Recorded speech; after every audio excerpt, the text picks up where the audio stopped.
Let's not overdo it with our classroom setup right away at the beginning of the year. Okay, I'm talking for all teachers, but especially for those teachers who are working with our students who have individualized plans. I'll be the first to admit that I love a good classroom theme. I love a good setup. I like making sure things are organized and put together. And here's what you can do. You can organize your classroom structure and layout. You can make your classroom cozy and welcoming. But as a special education teacher, especially a special education teacher starting a new school with new students, I don't know what my students need. It's different for me this year. In previous years, when I've worked with the same students year after year, I know my students and I know what they're going to need in regards to a workspace, calm down space, calm down items, maybe resources or visuals that they're going to need on the wall. I know those things because I know the students. I'm going in this year, I have students' individualized educational plans that I can look at and kind of reference, but I don't personally know them. I don't know the strategies and things that I've created that will work for them, and I'm going to have to wait until I get to know students better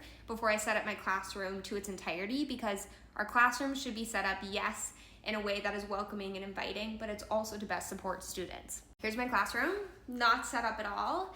And what I'm not going to do is go in and make it super overstimulating or put in all of these individualized student workspaces and things that I don't for sure know if students are going to need, right? Things that I will do before I get to know students is have calm down spaces with items that might help kids calm down. I might not know all of the items that will help students. That will be something that I will learn as I get to know students, but a structured calm down space and setup is going to be something I will for sure have.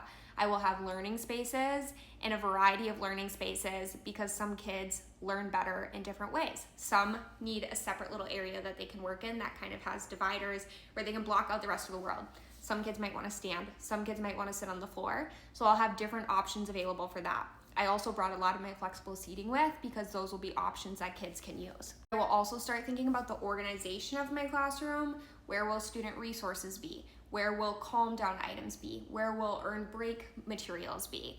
And I will start organizing and labeling those things, so it just makes the overall organization and setup easier to understand for people that are new to the classroom, which is going to be everybody. If I have certain classroom expectations, I will make sure to include those things like my 4-step apology wall or my whole brain teaching rules. I'll probably have those already up and on the wall because those are going to be my expectations right away from the beginning of the year.